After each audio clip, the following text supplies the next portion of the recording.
Hey guys, happy Friday. Hope everyone's having a good day so far. We are going to read our next chapter, chapter 6. We'll not read as much as we did yesterday.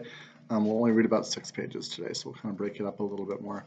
I'm worried that we're not going to get through this book by the end of the year. We're on page 60, and there's like 285 pages, so we'll figure that out as we get closer, though, okay? So we'll talk about our chapter, and then we'll talk about what you're going to be doing for this Friday, okay? So chapter 6. The four dogs stood up one by one. They cocked their heads at Brody and Tuck. And then, one by one, their tails started wagging. There are lots of kinds of tail wagging, and when those dogs started wagging their tails, Brody's mouth went dry. It wasn't the nice kind of wagging. Not at all. It was the kind of wag that a tail does when a dog sees a squirrel on the ground too far from a tree. "Hey," Tuck said brightly. He didn't sound near as anxious as Brody felt. "Did they hear me? Can they see us?" He barked again, a friendly greeting. The four dogs started trotting down the sidewalk toward Brody and Tuck. "I don't like this, Tuck," Brody said uneasily, backing up. "I don't like the look of them."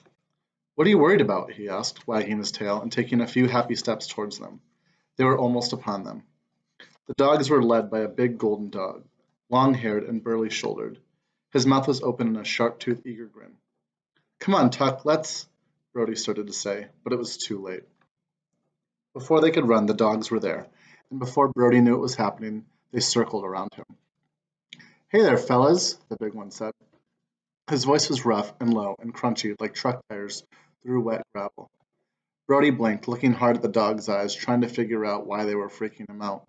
Then he realized they didn't have any whites. His eyes were all black, pure, shiny black, glittering above his bone-white teeth. Brody looked around. All of their eyes were like that, whiteless, cold. "Hey," Tuck said, running a nervous circle to see them all. For the first time, his voice sounded unsure, and his fur was starting to rise. Brody's was already up. "You, a golden retriever, right?" Tuck asked the leader. "You papered?" The big dog ignored the question. He stepped closer and the others followed. "Look at all that glow," the leader said, and his tongue slapped at his lips. "So much glow," one of the others said, stepping up closer. "Oh man, all that sparkly," another one hissed, sniffing at them and pawing the ground. "You must be brand new, huh?" the big one asked. He stepped in closer too, tightening the circle. "Like fresh from the other side, right?" "Who are you?" Brody asked, turning his head, trying to keep them all in his sight. "Don't worry about it, Freshy," he answered, his eyes still as lights floating all around Brody and Tuck. "You can call me Darkly if you want to call me something, but he licked his lips, and Brody saw his own soul reflecting in the blackness of the dog's hungry eyes. "I wouldn't worry about that if I was you." "Okay, but like, who are you? I mean, why can you see us?" Tuck asked, more fur rising on his back. "Oh, that's easy," Darkly answered. He sidestepped, circling them, and the rest of the dogs did too. Brody spun uneasily, keeping Darkly in front of himself. "You guys with all your little twinkling lights, you're good dogs, right?" Brody and Tuck, still moving to try and keep an eye on the dogs, didn't answer.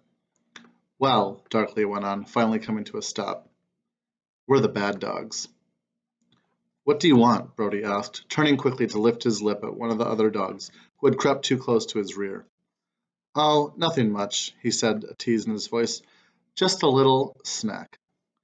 One of the other dogs, a little spotted one, darted in suddenly, snapping his quick teeth at Tuck's haunches. Tuck spun, snarling, and backed him up.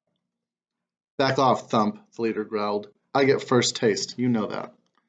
"Oh, come on, Darkly, there's plenty. Look at all there—" "I said back off," Darkly snarled, and Thump did. Quick. "Leave us alone," Tuck warned, and his voice was harder than Brody had ever heard it. Darkly moved in closer, his head low, his black eyes on Tuck. "No," he said, and his voice was a hungry growl. And then he lunged. All that furry muscle tightened up and then surged forward right toward Tuck. Tuck stumbled backward, his teeth flashing, and Brody leapt forward to help. It seemed to be exactly what Darkly had been expecting. In one snake-like motion, he swung toward Brody, catching him off balance and off guard. His powerful legs shot his meaty body like a bullet at Brody, jaws first. Brody tried to backpedal, but Darkly was too fast, and Brody's paws slid on the pavement. Darkly's teeth sank into his shoulder. No, his teeth sank into him. It was like nothing he'd ever felt. His teeth sank deep and high, ripping whimper, and a ripping whimper was torn from Brody's throat. But it didn't feel like pain.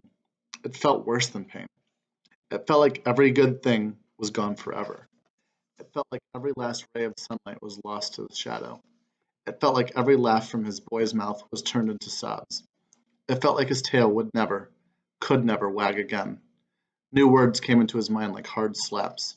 Despair, hopelessness, misery. Brody didn't have a body anymore. He didn't have a body that could hurt. But he had a spirit and a soul. Oh yes, and that evil dog sank his teeth right into his spirit and soul and took a piece. He sank his teeth even deeper and shook his mighty neck, rattling Brody's whole body. A miserable howl moaned from his mouth. Then Darkly let go. He stepped back, his tail wagging, his black eyes aglow. Around him circled two little golden lights, lights that hadn't been there a moment before. Brody knew without a moment that they were his. That dog had taken a bite of his soul.